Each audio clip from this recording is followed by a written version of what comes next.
Welcome to my first game pickups video. In this video, I'm going to be showcasing some of the games that I picked up over the last few months. I'm a physical video game collector, as you can see from the wall behind me. I collect everything from the NES all the way to the latest systems and games and everything in between. Alright, so for this games pickups video, I'm going to start with the first game here, and that is RoboCop Rogue City on the PS5. I don't know much about this game other than it's a RoboCop game, obviously, and it got okay reviews. I was looking at the Metacritic reviews, and it seemed it got around the mid 70s, maybe a little bit lower 70s, but it's a first-person shooter. I'm a RoboCop fan, and it feels like a game that I think that I would really enjoy. And an interesting story about RoboCop video games for me is a RoboCop game was actually the first video game that I ever purchased with my own money when I was a child. When I was in grade school, I was maybe in 5th or 6th grade. I don't remember exactly. I was grocery shopping with my mother. We would go grocery shopping on Sunday nights at the local Kmart store, if you remember what those are. I don't know if any of those are still around. But when she would go grocery shopping, I would go to the electronics section and I would look at all the video games. I'd look at the games on display. I'd look through the video game magazines. They'd have kiosks set up sometimes with video games that you could play demos of. And when I was there one time, I saw a video game for the Sega Genesis, and it was RoboCop versus Terminator. And I don't remember why. I don't remember if it was the back of the box or what it was, but for some reason, that game really appealed to me, and I really wanted that game. I didn't know anything about it other than just the box art, looking at the front and the back of the game. But for some reason, of all the games that were there, I really wanted that game. I don't remember why, but I just really wanted it. Didn't end up getting it that day when I was grocery shopping with my mother, but over the course of the week, I was able to scrounge up enough money that I had saved and put together enough money to actually purchase the game. I think it was only like $20 at the time back then. The game wasn't a ton of money, but I do remember riding my bike back up there later in the week and actually buying RoboCop vs. Terminator for the Sega Genesis, and that was the very first video game that I ever purchased with my own money when I was a child. All right. On to the next game. The next game is Astrobot on the PS5. This is a platformer for anyone who's not familiar with it, and it's actually a sequel to the original Astrobot game that came out on the PSVR for the PlayStation 4. I played the Astrobot game, the VR version, on the PS4, and it was absolutely fantastic. The platformer experience in that game that they were able to build into VR was unlike anything that I had ever played before. The game was truly mesmerizing. I enjoyed that game a ton. I know this game isn't VR, but this game has extremely good reviews. I love platformers, like I said, and I'm really excited to dive into this one. So that's Astrobot on the PS5. The next game here is Bloodborne on PS4. I haven't played a ton of Souls games. I played a little bit of Dark Souls 3 on the PC. I don't think I got very far into that game. I think I barely made it through half the game, if even that. I don't even think I made it halfway through the game, if I'm being honest. But I did enjoy my time with the game. I don't know why I stopped playing it. I probably moved on to something else after some time. But I did recently play through and beat Elden Ring. And that game, I enjoyed that game so much. That was actually the first game that once I finished it, I immediately wanted to start a New Game Plus and just play it all over again. The world in that game, I don't even know how many hours I had into it, but there was still so much of the game that I didn't see, so much of the world that I didn't explore, so many things that I'm sure I didn't do, and just the different ways that you could play through that game, the different classes, the different build types. It's just a game that I really, really enjoyed. In this game, Bloodborne, my expectations are pretty high. I've heard a lot of great things about this game over the years. I understand it's probably more of a linear game as opposed to something like Elden Ring that was really open world, but I enjoy Dark Souls. I think that's probably more similar to the style of this game as well. Like I said, that my time with Dark Souls 3. So I think I'll enjoy this and excited to eventually try this game out and see how I like it. All right, on to the next game. Expedition 33 for the PS5. I've had this game for a few months now. I haven't played it yet. I'm waiting till I have enough time to where I can actually sit down and sink my teeth into it because I do think it's a little bit of a longer game. By now, I'm sure everyone's heard of this game or knows about this game with all the awards it won at the Game Awards, including Game of the Year. But just in case, it is an RPG. It's supposed to be very unique in its style. I keep hearing people say that it's a French RPG. I don't really know what that means. I tried to avoid a lot of the gameplay, to be honest, because I didn't want it to ruin much of the game. But this is probably the next game that I'm going to play as soon as I finish what I'm currently playing, which is Red Dead Redemption. And I'm excited to check this out. So my expectations for this game are through the roof. Based off of the high accolades and the praise that it's been getting. And I really hope it lives up to it. I am an RPG fan, so I think I'll really enjoy this. All right, the next game on the list, Um, I have no reason other than FOMO to explain why I bought this game. I don't know a ton about it. Reading the back, it's a fast-paced, action-oriented strategy game. And that game is John Wick Hex. And for anyone that doesn't know, the reason this was a FOMO purchase for me was because this game was actually going to be pulled from the online marketplaces and you'd no longer be able to buy it digitally. And when that announcement came out, the price of this game for the physical copy on both the Switch and the PS4 skyrocketed. I think the game got up to $100 on both systems, maybe even higher than that. Anytime a game gets delisted, the physical copies just seem to go way up in value. And prior to that, I remember seeing this all over the place at Best Buy, all over the place at GameStop. And it was like a $20 game. I think you could even find it used for like $17, $18 for the Nintendo Switch. But at some point, a company, I think it was Video Games Plus, re-released physical copies of this game for the PS4, and it was only like $30. I think it was like $29.99. And with the prices what they were, well into $100 plus at the time when that re-release occurred, I jumped on it immediately because I didn't want to have to pay the aftermarket price of $100 plus in the future if I ever wanted to actually play this game and purchase it and try it. So when I saw it available for $29.99, I went and I purchased it immediately. So hopefully it's good. Like I said, I don't know much about it. If you know about it, please feel free to tell me in the comments what your thoughts are on the game, and maybe I'll check it out. All right, the next game on the list is a Nintendo Switch game, and that is Princess Peach Showtime. So when this game first got released, I looked at it, I looked at the reviews, I looked at some of the gameplay, and for some reason it just didn't click with me as a game that I thought I'd be interested in. I do love Nintendo games. I have a Switch 1 and a Switch 2. I have many of the first-party Nintendo games, and I enjoy those games very much. But there was something about this game, I don't know, it just wasn't clicking with me. I think the reviews were just okay, and I never actually ended up buying it. Well, recently, I was walking through a Target a couple weeks ago, and I saw this game in the video game section just kind of sitting on a shelf by itself. And when I went over and looked at it, it had a clearance sticker on it for $18.99. And this game normally goes for $50 plus. So when I saw it sitting there on the shelf for clearance for $18.99, it was the only one, and I said, all right, for $18.99, I'm going to pull the trigger. It's a Nintendo first-party IP game. How bad can it really be? I'll probably check this one out at some point just to see what it's all about. Reading some of the reviews, some people did seem to really enjoy it, even though it did kind of get mediocre reviews. Who knows? Maybe I'll like it, but at some point, I'll give it a shot, and I'll let you know my thoughts. All right, the next game is another Nintendo Switch game, and that is the Octopath Traveler Double Pack. And what this is Octopath Traveler 1 and 2. The reason that I bought this version of the game is because both games are complete on the cartridge. Being a physical game collector, one of the things that I try to do is I try to buy the most complete versions of games, meaning games that have the most up-to-date patches, games that have maybe game-breaking bugs in some versions, but as cartridges get released, those bugs get resolved. And the reason that I bought this version of the game is because both of these games are complete on the cartridge. I actually own each of these games individually. Back here somewhere in the game collection, I have both Octopath Traveler 1 and Octopath Traveler 2. I think the first game might actually be complete on cart, but the second game, I understand there was some patches that got released later on in the game's life cycle, and I don't think they ever reprinted a cartridge with those patches on the cartridge outside of this version. So now that I have this, I'll probably throw those other two games on eBay, get rid of those, and this will be how I play Octopath Traveler 1 and 2. All right, the next game on the list is Beyond Good and Evil for the Nintendo Switch. In this game, if you don't know what it is, it's actually a game that originally came out in the PS2 Xbox era, and it's a platforming game with a really unique story. And I remember when I was a kid, this was actually the first game of this kind of like a platformer or RPG, a narrative story type of game that I actually beat from start to end. And I remember playing this game from the very start. It hooked me and never let go until I beat this game. They have been talking about a sequel for this game coming out for many, many years. At this point, I don't know if it'll ever happen because it's been so long.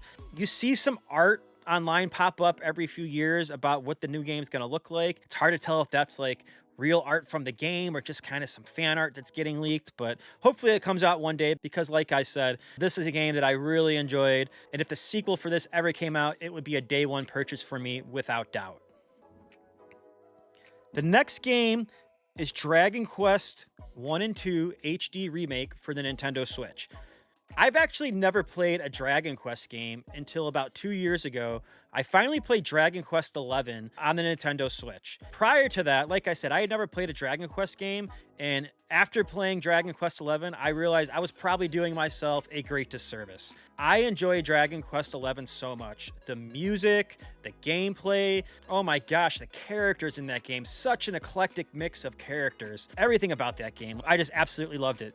So I wanted to get into some of the other Dragon Quest games, and since then I've actually bought a bunch of Dragon Quest games for the 3DS and the DS back here in my collection. And when I saw they were coming out with the HD remakes of the original games, I actually went and pre-ordered those because I knew they were games I would want immediately. I haven't played through them yet. This game actually just came a few short months ago, and I've been trying to play through some of the other games in my backlog, but it's definitely a game that I plan to pick up sooner than later. All right, the next game on my list is an interesting one. It's a PS3 game, and that is Prison Break: The Conspiracy for the PlayStation 3. Why did I pick this game up? This was a total random purchase. I was actually at a retro video game store. We were taking my son on a college visit. And at the college we were visiting, just off campus, there was a retro video game store. And I saw this game on the shelf, and I really enjoyed the Prison Break TV series. It's actually one of my favorite shows, at least the first few seasons. The show kind of dragged on after the first few seasons and kind of went all over the place. But the first few seasons are some of my favorite television of all time. This game, like I said, I don't know really anything about it at all. I was reading the back of the box in the store, and it sounds like you get to play through the complete first season, but you might get to alter actually what happens in the story by the choices you make in the game. And so I think that's really interesting because the first season is definitely the best season of the show, in my opinion. The other reason I bought this game, because I actually got like a really good deal on it. I think they were asking $18 for the game at the store, but when I looked the prices up online, it was anywhere from like $40 to $45. So I'm like, all right, because it was such a good price and because I'm such a fan of the Prison Break TV show, I did decide to go ahead and pick up this game. I probably will play this pretty soon, actually. This is one that's been kind of in the back of my mind of something that I want to at least want to pop in and check it out. Whenever I get around to that, who knows, maybe I'll do a review video of it just because it's such a unique game, and I'm sure there's not a ton of review videos out there for Prison Break on the PS3, but we'll see.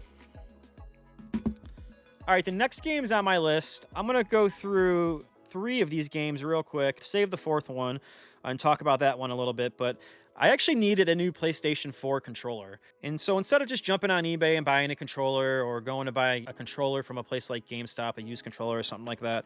So let me go on Facebook Marketplace and see if there was anyone who was selling a controller, maybe along with some games or some other things along with the controller. Or maybe I'll get a good deal on the controller and maybe get some things as part of like a package or bundle deal. And that's actually what I did. I found someone that was actually selling a PlayStation 4 controller and 4 games here for a really good price. I think it was like $30 is all they were asking.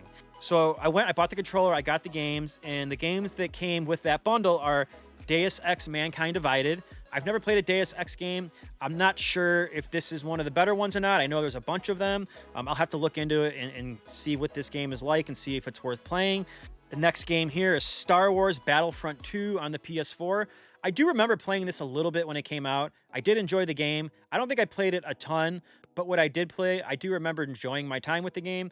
This game actually has a single-player story as well, a single-player campaign. I don't think it's very long. From what I read, I think it was a couple hours, like 5 or 6 hours. The first version of this game, Battlefront 1 on the PS4, actually did not have a single-player campaign, but this one does. So I doubt I'll jump into the multiplayer aspect of this game at all. If anything, I'll probably just try out that single-player campaign and probably just play through that.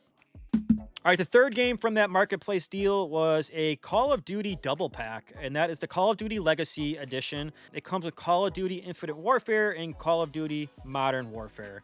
And so only one of these games are actually on the disc, which is unfortunate. Again, being a physical game collector, I don't recall which one it was. I looked it up at the time. I've had this game for a couple months now as well.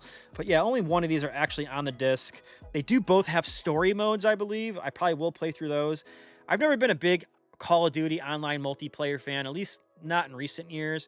Back in the PS3 era, I did play a lot of Call of Duty online, but lately multiplayer first-person shooter games are just not really what I play a lot of. And the final game from that list is Detroit Become Human.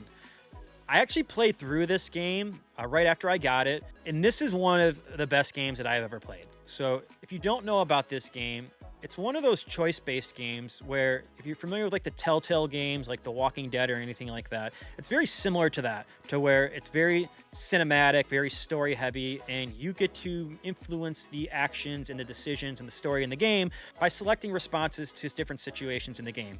So, they might present you with a choice that you have to make, and you've got to pick between one or two or any number of choices, and depending on the choice that you make, that'll influence how the story progresses. And the way that it influences the story in this game is just absolutely mind-blowing. The amount of different branches the story can take based off the choices that you make, the amount of different endings in this game. I think I heard there's something like over 40 different endings. I've even heard reports of people saying that there's possibly like 99 different endings. Either way, both of those numbers, it's a lot of different endings. I've only played through it once, and it's definitely a game that I'm going to play through again, probably several times, just to try to get the different endings. Playing through the game, I was actually unhappy with the ending that one of my characters got. It wasn't a happy ending. I kind of made some wrong decisions for that character, and they got put into a really bad place at the end of the game. And I'd like to play through that again and try to give them a different ending and see what other choices I can make that alter the story and the experience of the game. So Detroit Become Human, highly recommended if you've never played it. Fantastic game. The next game on the list is Ghost of Tsushima for the PS5.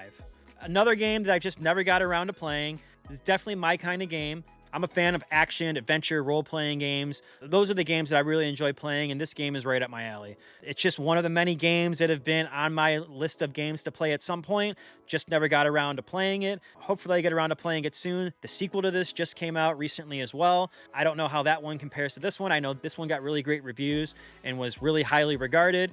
So yeah, Ghost of Tsushima, a game that I will play through at some point in the future. The next game on the list is another PS5 game, and that is Like a Dragon: Infinite Wealth. So I actually have most of the Yakuza games on the PS4 back here somewhere. I played through a couple of them. I really like those games. It reminds me a lot of some of the Grand Theft Auto games. This is just another game in that series as I continue to play through those. I want to make sure that I have all the games in the series because it is a game that I'm enjoying playing through, and I wanted to have this for my physical collection. So Like a Dragon: Infinite Wealth. All right, these next couple games, I actually bought all of these at GameStop a couple weeks back. They were having a promo where they allowed you to buy games that were normally $10. You can get 4 of those for $20. Games that were normally $20, you could buy 4 of those for $40. So I did take advantage of that. I bought 8 games here. The first 3 games were 3 Borderlands games. Borderlands Game of the Year Edition, Borderlands Handsome Collection, and Borderlands 3. So I am trying to add all the Borderlands games to my collection. So as part of that GameStop deal, I did buy these 3 games. Another game I bought as part of that GameStop deal was actually a WWE game, WWE 2K20. I'm a big WWE fan. It's something that me and my son watch together. We both really enjoy it. Got a ton of WWE games across all the different systems. Behind me here, this was one I didn't have, so it was one I needed to buy and add to the collection. The next game that was part of that GameStop deal, LA Noire. I've never played through this game. I've always heard good things about this game. It's a game that always intrigued me. It's been around for many years now. I think this actually might have even been released on like the PS3, Xbox 360 era. And the one thing that I remember about this game when it was released is it had some new facial technology where the faces and the animations on the characters in the game were supposed to be, at the time, super realistic, almost like they were real people in the way that they moved their mouth and moved their eyes and their facial animations. And yeah, it actually even calls that out here on the back of the box, utilizing revolutionary facial animation technology. So I remember when this game got released, that was something that always stuck with me. And that was one of the reasons that I've always wanted to check this game out and was so intrigued by this game. I'm sure now, all these years later, it looks like many other games that have come out since. But yeah, I do want to actually check this out at some point. That's LA Noire. The next game from that GameStop deal is Until Dawn for the PS4. This is another one of those games similar to Detroit Become Human, where it's a very story cinematic game where you make choices that influence the outcomes. And this one's actually a horror-based game, so I'm definitely going to check this out at some point. These types of games are becoming some of my favorite games to play. I actually recently just played through the Game of Thrones Telltale game, and I really enjoyed that game a lot.